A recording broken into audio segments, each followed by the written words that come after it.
Hi, my name is Charles Quang, and I want to introduce you to a way that can improve your health, improves the way you heal, improves your ability to heal from intensive exercise.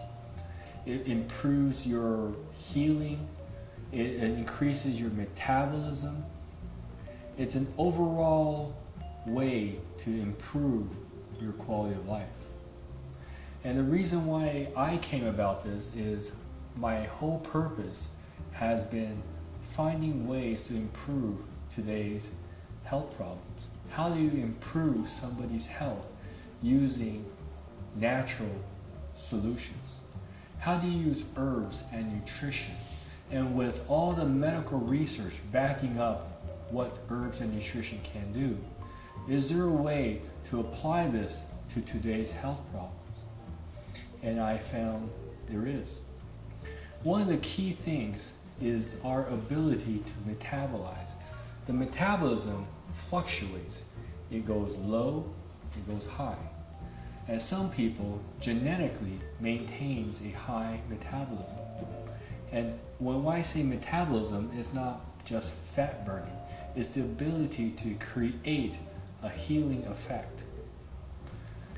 Some people, their metabolism drops dramatically.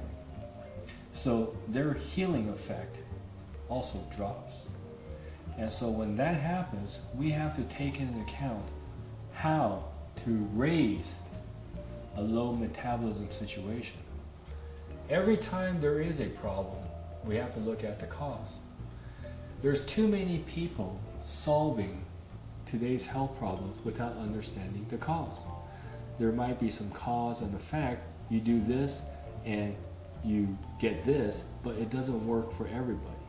But actually, if you find out the root cause of what's going on, you can help a lot more people. So the first thing I found was with metabolism,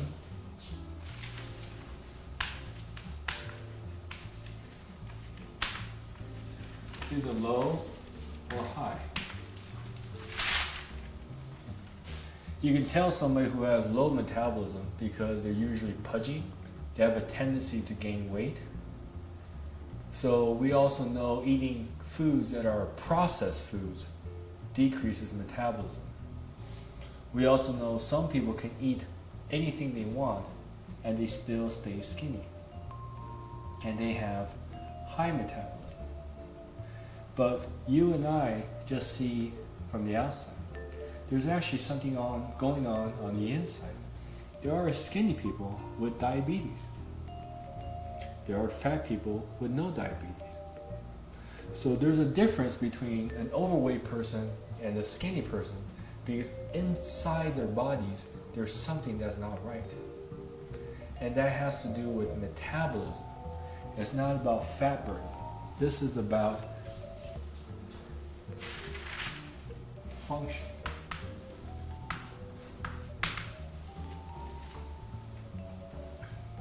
We can say people who have a tendency to gain weight, they're very ineffective in burning calories.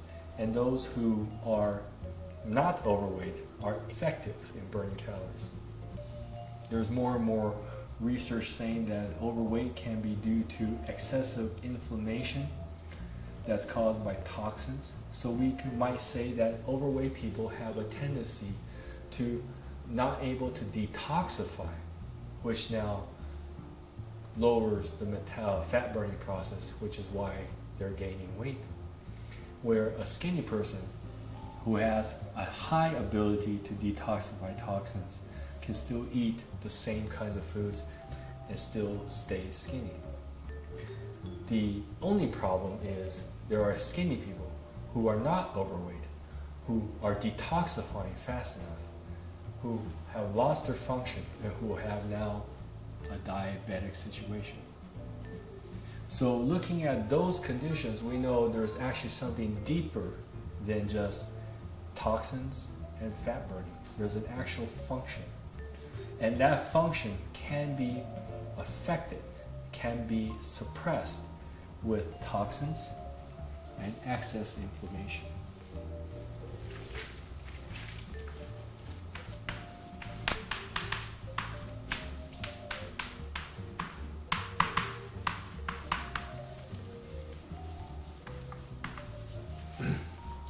The reason why I say this is because I've studied people.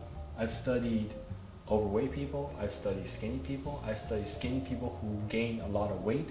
I've also seen overweight people lose a lot of weight in a short time. So I've seen the dramatic differences of people. And I realized it's not about fat burning, it's not about counting how many calories they're eating, it's not about how many donuts they're eating, it's actually about toxins and inflammation. You control toxins, you can control inflammation, you can actually control that person's metabolism. You can actually control that person's ability to heal themselves. So ultimately what we're looking for is the ability to heal.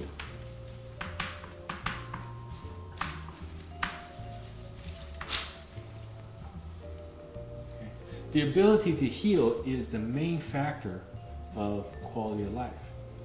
So what determines the ability to heal?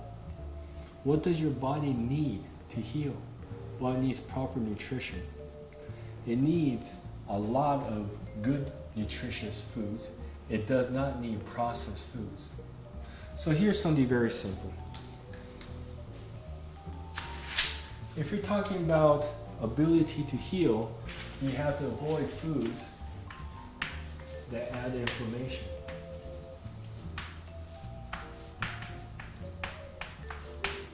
If you have inflammation right this moment, or you have some health problem right now, avoid wheat, sugar, and fruit. Okay? That's the first step. The reason why I'm saying this is because wheat, sugar, and fruit is what's going to get, in your case, more inflammation. It's going to increase inflammation.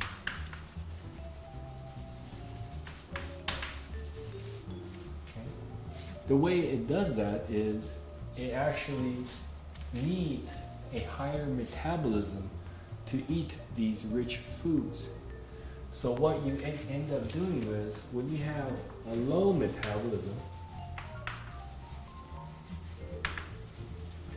and you cannot burn these properly, they get stuck in the body, they raise the sugar levels in our body, and that's how it increases inflammation.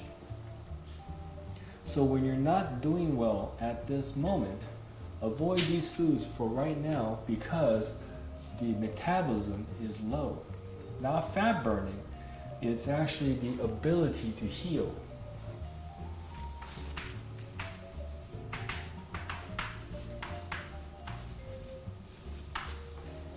Your body needs a cellular process to heal, and that's metabolism. Taking in nutrients, creating the effects, and then spitting out the waste. That's metabolism. The process, the cellular process that we're looking for is the ability to heal. People who actually need this are diabetics, chronic pain, and believe it or not, people who do excess exercise.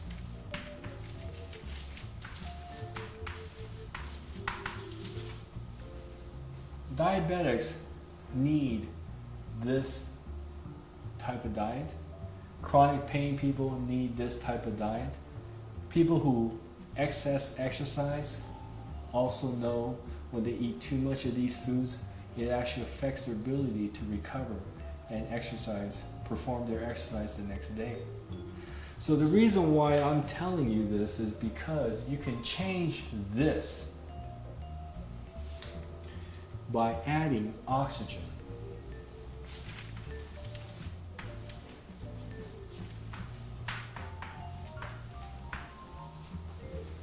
You can actually increase the metabolism, the ability to heal. For diabetics, people with chronic pain, and people who exercise excessively, warriors, athletes, they need this oxygen to repair.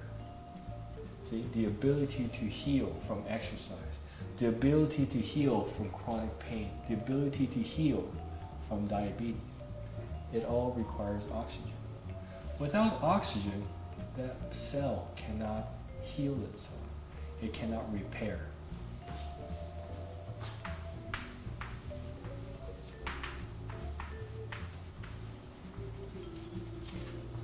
So by adding the ability or making your cells absorb more oxygen, you can actually help these people.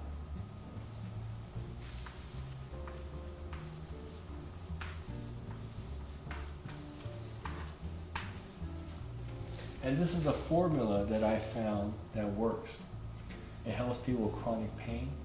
It's part of my plan is to help as many people as possible using current medical research and creating natural solutions for people to create the effects that they need. One of the things that I did was I had to use a nanotechnology.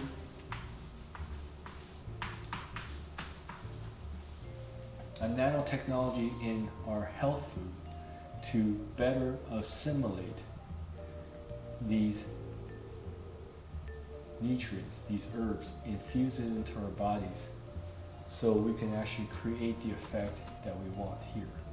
We can actually direct where these nutrients go using nanotechnology to go to where they are. There's a lot of medical research supporting what we do, the theory of what we do. And when we apply our theory to people, we found that it works. So what we're saying is the medical research is now on the right path. The pharmaceutical companies have not taken on that path because they're still stuck on their own path. But between you and me, there is a better path. And once we get you through this path, you're going to be in better shape. The reason why I want to tell you this is because there are more and more people who are going to get sick. I don't like it. I don't like looking at the numbers. But between diabetes, between cancer, and chronic obstructive pulmonary disease, and fibromyalgia, in 1 month, there's over 2 million people searching for a health solution. 2 million people in 1 month are affected by just diabetes, cancer, and fibromyalgia, and COPD. That's 4 health problems. How many health problems are there? There's more than 4. The reason why I'm sharing this with you is because I want you to know there are solutions to your health problem. If you really, really wanted that result, you can actually get it now. It's not just hope. The theory actually works. The medical research has provided us a theory, a working theory now, so that when we apply that theory, it's now working. Anybody can get the result that they want now. You and I have been looking for ways to improve our health. I've been making sure that the research, that the methods of helping you is possible, is duplicatable. The one thing I found was if you help one person, if you have one person get better, can you make sure that the next person with something very similar, can you help that person?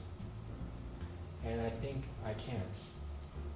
Because the theory has been tested on thousands of people and it's still holding up. It's just a theory, not a cure, but it's a working theory and it's working. Would you rather have a 2% chance of a cure based on the statistics? Or would you rather have a 50% chance of a working theory, no promise of a cure, but it's working for other people? And what if it got better than 50%? What if it got 80%? It's never going to be 100%, but it's more than half. And it's less than 100. And if you fall between less than 100 and more than 50%, then you have a better chance of getting the same results as the person who just did in my office. Thank you.